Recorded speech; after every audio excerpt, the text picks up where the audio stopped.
Good morning, everyone. We will give folks about 1 more minute to join, and then we'll get started.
Good morning, everyone. My name is Hunter Brown. I'm the Executive Director of Operational Quality here at the department, and I will be your host for today's School System Planning Office Hours, September 24th.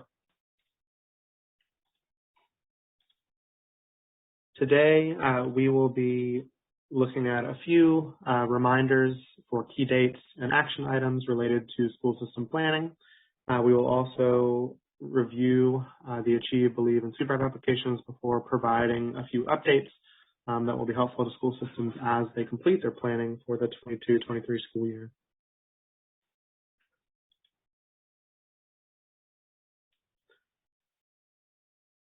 The 2022 and 2023 school system planning materials can be found on Ldoe's website, the School Improvement Library. If you just go to Louisiana Believes and search for School Improvement Library, you should find those resources right at the top of the page, and those will help for planning to submit the Achieve, Believe, and Super App applications.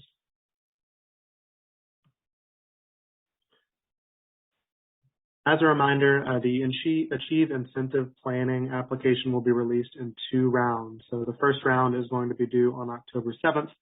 That contains 17 planning questions that are optional funding items, which school systems may elect to participate in, and should you elect into those, you would be eligible for optional funding for each one of those planning questions.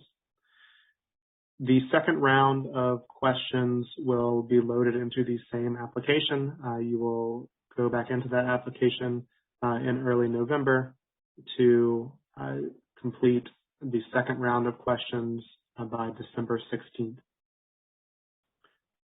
The Believe application is for our early childhood lead agencies to enable them to plan and budget for stimulus funding and to address early childhood care and education in an impactful way. And of course, Super App, the one folks are likely most familiar with, Super App will be released along the same timelines as in years past, going live in November and being due in early February. And this is a place where school systems build a birth through graduation plan and specifically request funds for school improvement items at their CIR and UIR academic schools, as well as UIR discipline as well. On this slide, you see the key dates for when applications will go live and when they will be due back to the department. We have highlighted 2 rows here because those are the most time-sensitive items. The Academic Recovery and Assistance Plan, as well as your Achieve budgets for your ESSER formula funds, are due on September 30th. And then, as I mentioned on the previous slide, the Achieve Incentive Round 1 application is due October 7th.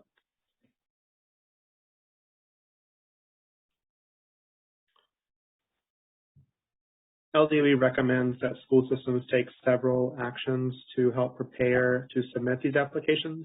Step 1 primarily revolves around establishing a team, assigning a planning lead, both for birth through grade 12 planning, as well as planning specifically at your CIR and or UIR schools. These steps are also identified in the planning guide if you look at it.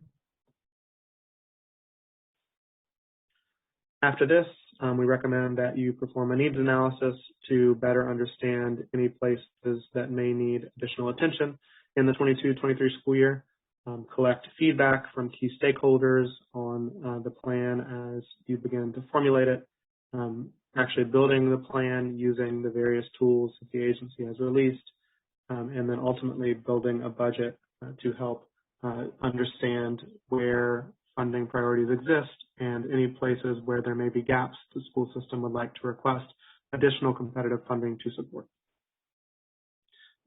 Both of these slides we recommend completing by the end of next week, September 30th. Ldoe released a variety of resources that school systems can use to help with planning. The school system planning guide, of course, has all of the information school systems can use to help build these plans. Within that planning guide in Appendix A, which is roughly half of the entire document, is the place where we go question by question for all Achieve Incentive and Super App items to help school systems understand what the questions will be, provide guidance on how to respond, as well as guidance on requesting competitive funding within those applications. And finally, each question also has a resource or more than one resource linked to help school systems address each particular question. The Academic Recovery and Acceleration Plan, which likely you have seen by now, is the place where school systems will identify the plan for their ESSER funding in the upcoming school year. And last two items, Ldoe has also released a strategic planning and budgeting workbook. So this is similar to workbooks that we've released for Super App in the past.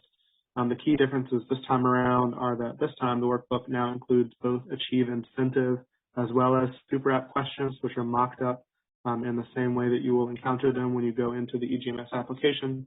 That those sections can serve as a collaborative planning resource for your school systems to help come to decisions about how you'll respond to each question. And then also in that workbook, we have now added in a multi-year budgeting space where school systems can mock up budgets as well as determine funding requests using that part of the tool. Finally, one new item this year is that in a variety of places throughout the Achieve Incentive application and Super App, you will find the option to select an alternate evidence-based option. So in prior years, we have had applications that predominantly provide a space as a drop-down menu where school systems can select vendors or initiatives from using a drop-down menu. We are expanding that this year with this option where school systems, if they are interested in pursuing something other than what is in the predetermined drop-downs, you have the ability to upload an evidence basis that conforms to federal regulations.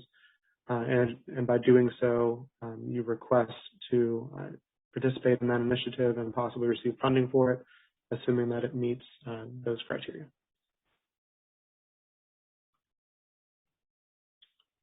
All right, we do have two planning updates. So the Reimagine School Systems question is item P531 in the Achieve Incentive Planning Round 1 application. And it directs school systems to complete and upload the Reimagine School Systems Grant application, which is a separate file.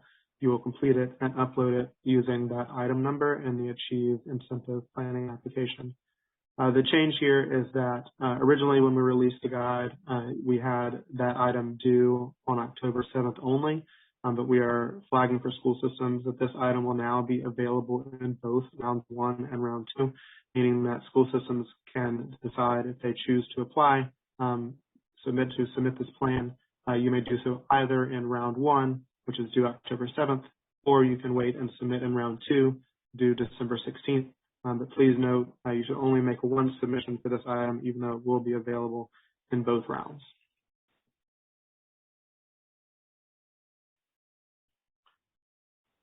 The Academic Recovery and Assistance Plan, we are offering some additional supports as school systems are completing those plans.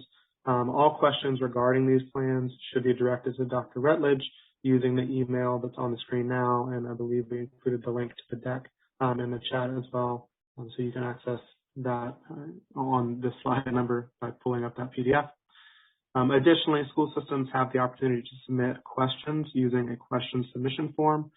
So by clicking this link, you will be able to submit questions and have them responded to directly using that route. And finally, if school systems would like to request a one-on-one planning support session, they may use the last link on this slide to set up that meeting.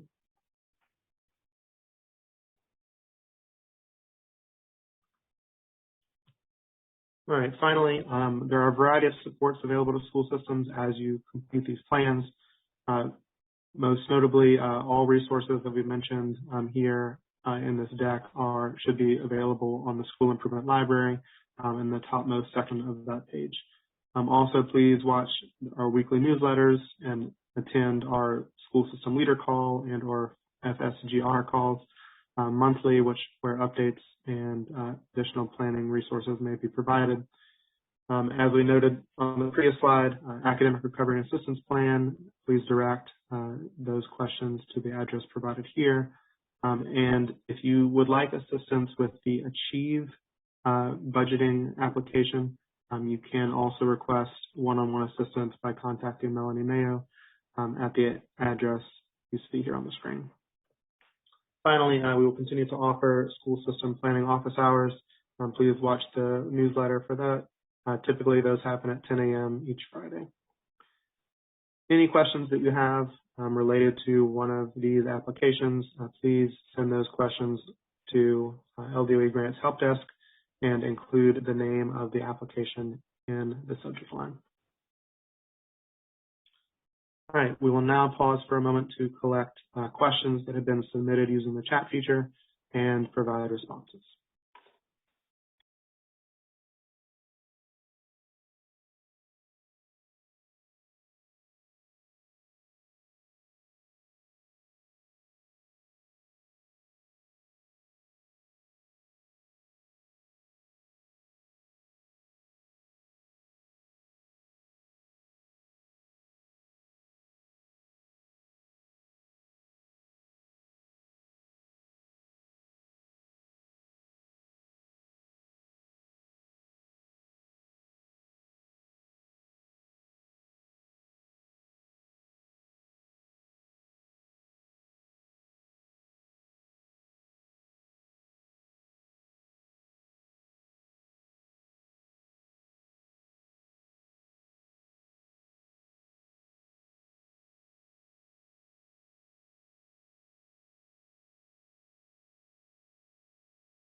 All right, at this time we've received a few questions. Please do continue to send questions using the chat feature if there are any others that you have. First off, the first question we received is, when will the October 7th questions for Achieve Incentive be loaded into EGMS, and will it be under funding years 2022 or 2021? So any LEA who has previously submitted an Achieve application will have already completed any contact and assurance sections needed in order to view this application. If an LEA has not yet submitted an Achieve budget application, you will need to complete the contacts and assurances within the Achieve application before the Achieve incentive application will become visible. In both cases, the application can be found in the 2021 application area under Available at the bottom of the screen. And if you're unable to find that application, it should be there. Please reach out to Grants Help Desk and include Achieve Incentive in the subject line. Next question, are portable buildings considered capital expenditures? The response is yes. These are capital expenditures, and a pre-approval request should be submitted to Ldoe. The pre-approval application is located in the 2021 fiscal year in EGMS on the Access Select page. Is there going to be any additional time for submitting Achieve budgets for school systems impacted by Hurricane Ida? Yes, school systems who need additional time to submit their Achieve budgets can send a request via the Grants Help Desk. We'll pause for just another moment as we continue to receive questions and formulate responses.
All right, at this time, those are all the questions that we have. Thank you all for joining. And should you have any other questions, again, please reach out to ldoe.grantshelpdesk@la.gov for additional assistance. Have a great weekend.